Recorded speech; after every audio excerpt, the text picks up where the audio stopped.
Welcome to PH Life with JJ. So for today's vlog, we're going to talk about how to find rental in the Philippines.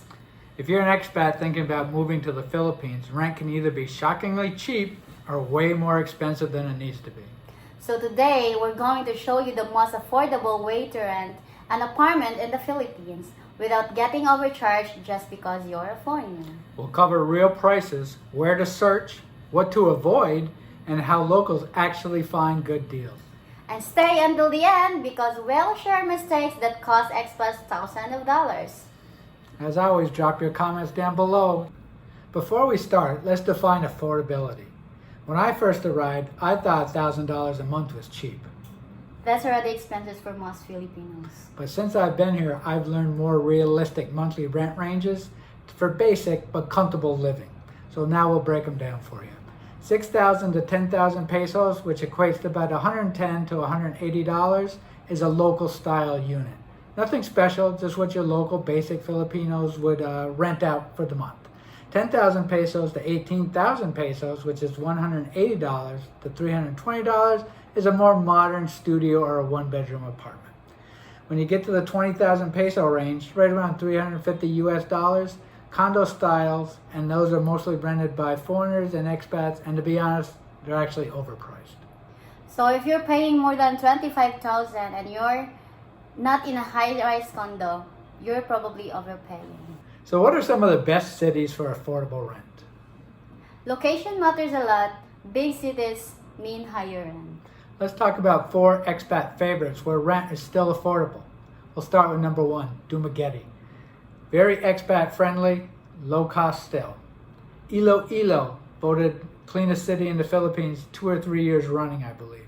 Very clean, modern, still affordable. Prices are starting to creep up near the City Walk Center where the new condos are being built, but still, overall, very affordable city. Bacolod, cheap rent, very good food scene, and they actually have a very vibrant art scene as well. Cebu, higher prices, great value outside the city center. We currently live in Cebu IT Park. I would recommend that as a great landing spot for any foreigner coming here to the Philippines. It's just more modern, very conveniences are right at your fingertips. Food, restaurants, there's a mall, everything is here for you. Manila has opportunities, but it's the most expensive and not ideal for first-time expats on a budget. All right, guys, let's get to the reason why you all tuned in. How do you find affordable rents when you're renting here in the Philippines? Step 1 is something that you're not going to do before you get here. You are not going to rent an apartment before you land. Yeah, so it's better you have to visit the apartment so that you can check what's nearby, like if they have a neighbor, like they feed chickens or they have dogs. Yes, guys, she's absolutely correct. Now, Micah grew up in a province down in Karkar, so she is used to these sounds. Us as foreigners are not. When we go home to visit her family, we always stay in a place where it's rooster free and dog free, or we try to. We've rented places down there through Airbnb where all night long it's dogs and roosters barking, and you never know. That's why you want to go to the apartment first and check it out a couple times during the day, and you definitely want to go at night and look at it, because your biggest fear could come true. Unless you really like karaoke, there could be a karaoke bar right next door where they blast loud karaoke till 2 a.m. and sing at the top of their lungs, which is the favorite Filipino pastime. Yeah. They love karaoke. Yes, we really love karaoke, especially when we have an occasion like birthdays, like birthday party, and then like Christmas party. Yeah, most of we Filipinos, we always go to that kind of like KTV bar. Yes, so that will save you a long-term issue if you sign a 6-month lease without knowing what you're getting into before you even come into the country. So that's our number 1 recommendation, is do not sign anything before you land and physically go there and look at it. Okay, so step 2 is use Facebook, not property websites. A lot of people will also search from the States or whatever country they're from before they get here and try to look at properties online before they even come into the country. Facebook is the international way to do business in the Philippines. Filipinos use Facebook for everything. They communicate via Facebook. They do most of their business on Facebook. Not a lot of properties have websites. It's very rare for an apartment complex to have a website here. Most everything is done through Facebook Marketplace or you can join local Facebook groups like Apartments for Rent in Dumaguete and Cebu Apartments for Rent by Owners are a couple of examples. Just put in your search item, rent for apartments in the city you're interested in, and join the groups. Yes. And then when you join the marketplace, you can message to the owner or to the agent that you will be asking if that apartment is available. Right, and a lot of times they do not update them. A lot of the good deals go very fast here. So if you see something you're interested in and it was posted within the last couple hours, jump on it immediately, get over and see it. Because they do go fast and they're not always taken down from Facebook. You may see something that's a week old and go, oh great, that's an awesome apartment. And then you call, sorry sir, I already rented. So if you see it, make sure you jump on it fast. And also, if you can go find a listing that says direct owner only, no agent, they're a lot cheaper. You can save fees that way because the agent adds a fee on. So anytime you can deal with the owner directly, and she can speak to this because she does some work with owners and Airbnbs. And then if you're talking with the owner, you can negotiate the price. Especially when you're renting for a year, then the owner will change the price. Right, because they want to keep a good renter in there for a long time. The next steps to find an affordable rates is to walk the neighborhood. The cheapest apartments are never online. She's right. This is actually, in our opinion, the best way to find the most affordable deals in the Philippines. A lot of Filipinos aren't tech savvy and don't like to use computers to try renter places. They'll just simply, back of a cardboard, write for rent and the phone number of the owner right in the window, and there's where you're going to get your best deals. So as you're walking around, you'll see little local stores. They call them sorry stores here. These are run by local people within the communities themselves. They know most of the people that live there, and they can tell you where places are for rent and who's got the best deals as well. So use them. This will help save you a good chunk of money when you're looking for most affordable rent. And now let's talk about how to avoid foreigner pricing. The way I did it, and I think it is the best way to go, is to have a Filipino with you. So let's be honest. Some landlords charge foreigner more. So here's how to avoid it. Let a Filipino friend message first. Don't mention long stays immediately. Dress simple when viewing. Ask if the price is last price. Here in the Philippines, we Filipino like to negotiate, especially when we're going to the market. Like we have to talk to the vendor, like if we can negotiate this one. And then negotiation here is very normal.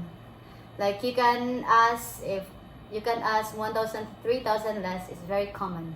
Yeah, it's very part of their culture here to negotiate. It's almost expected.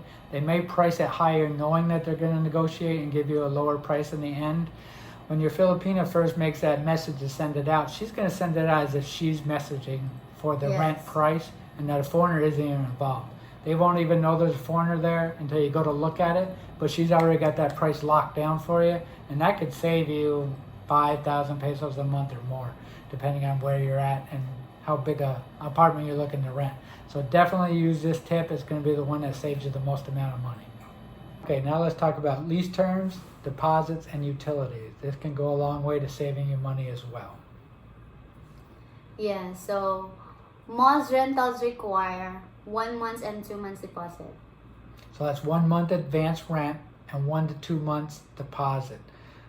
You can negotiate that 1 to 2 month deposit down to 1 month in some cases, but not always. That's there to protect the landlord just in case you damage their property. It is normally refunded to you after you move out within 30 days. Yes. So make sure when you rent an apartment, make sure that you taking care of all the things inside. Because if you will not taking care of all the things inside, if you will make a damages of the apartment, you will not get your security deposit. And that goes right back to taking the photos and the videos and doing your walkthrough before you sign your lease. Typically, if you have an agent, the lease will do a walkthrough with you, and they'll annotate on there everything that's provided in the apartment, be it a bed, sofa, television. Any damages that are there, you can have repaired prior to moving in, or get them annotated on that lease statement so that you're covered. Also, take the video and the photos. Make sure your agent is in the photos too if you take them in the video. That way they know, and it's timestamped for when you were in there. Yes. Hey Micah, how about utilities? How are those normally taken care of? For the utilities, electricity can be expensive when you use aircon. Americans don't like aircon. Oh yes, they do. I know some Americans that aircon bills, their air conditioning, that's what they call aircon here, can be 10,000 pesos a month. We're kind of got it made here in our small little studio. Ours is only about 2K a month, Yes. 2,000 pesos a month, but we only run the aircon at night and we run a fan mostly during the day. How about water?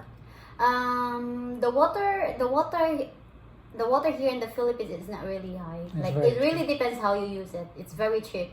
Like our water bill here every month is only 900. And that includes water and sewer, so that Yes. is both. Yeah. And sometimes, if you're lucky, you can get that when you negotiate your rent. You can get the water included in the rent as well. I've seen some where they include water and internet in the rent, so it doesn't hurt to ask. Most they can do is say no. How about internet? How did that work? When we came in here, we had a unique situation where there wasn't any internet because we were the first renters in the Yes. building. Yeah. So for the internet, because the apartment where we live right now, we are the first tenant. So this apartment they don't have internet. So we provide it for the internet. So yeah, that's when you talk about the price, the monthly rent. You can talk to the owner if the monthly rent price if included with the internet. And funny about that as well, we had the guy come over to install. He had to run the fiber line into the unit. We actually negotiated that price too because you negotiated 500 pesos off, Yeah.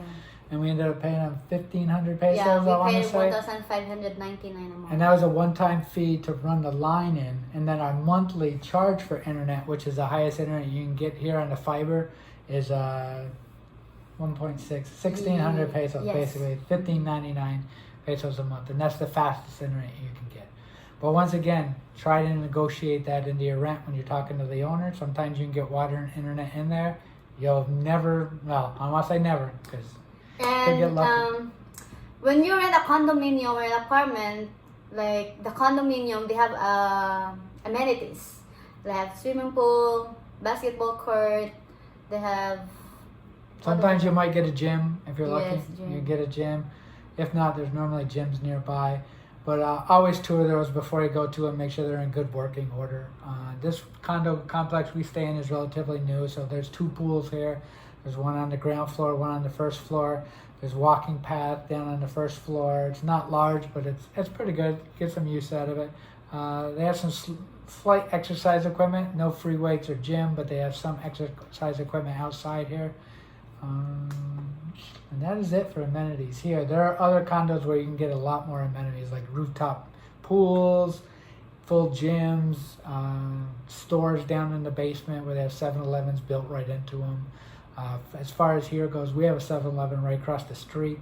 There's also a Mary Mart, which is another convenience store, which is right downstairs in the near the lobbies, and wash and dry place. Yeah, is it's here very as well. near, yeah. And there's one across the street, 7-Elevens across the street. There's amenities galore within walking distance for a condo. Yeah, and make sure if you want to rent an apartment, just choose fully furnished, like with everything inside. Yes, that's a very good point. If you want cheaper rents low and you know you're gonna, I wouldn't recommend it for your first time renting here because you don't know if you're gonna like the area or not. But if you know that you're gonna like it and you've been there for a long time, renting an unfurnished apartment is very cheap, and you Yes, start true. accumulating stuff when you're here. Sort of like back in America. When I left America, obviously I sold all the furniture, the cars, the house, the whole shooting match. But when you get here, we're Americans. We collect stuff. We'll collect the sofa. We'll collect a big screen TV, sofas and chairs. So renting an unfurnished place in the future, after you find the barangay or province that you like, is actually a very good, cheap way to go as well. But when you first get here, definitely fully furnished. It gives you flexibility. Flexibility here is the key in the Philippines. If you can get away with signing a month-to-month lease, do it. Because after you stay there for a couple months, you'll know if you like it or not. If you sign a year lease, you're there for the year. Either that or you gotta break your lease and pay to get out of it, and it's just added expense that you don't need. So shortest short-term lease rent terms you can get is the best. Fully furnished is the best. Negotiate, negotiate, negotiate. Yeah. When I first came here, we rented 3 different Airbnbs for a week at a time. And then we got to hear how loud the building was, how the elevators worked, how clean it is, how the staff is. So it gave us a good understanding of what we were getting into when we signed the lease here. And also, we looked at 3 or 4 different apartments too in a day before we chose this one. And we negotiated the price down. I actually should say she negotiated the price down and got them down another $3,000 a month. And make sure you vet the property first. Visit there during the morning, the afternoon, the nighttime, maybe for a couple days before you sign that lease. Yes. You'll thank us for it later. Okay, I believe that's it for today. Yes. Please drop your comments down below. Let us know what city you're interested in. We'll try to answer as many comments as we can or questions that you may have. Yes, thank you for watching, guys, and see you to our next vlog. Thank you.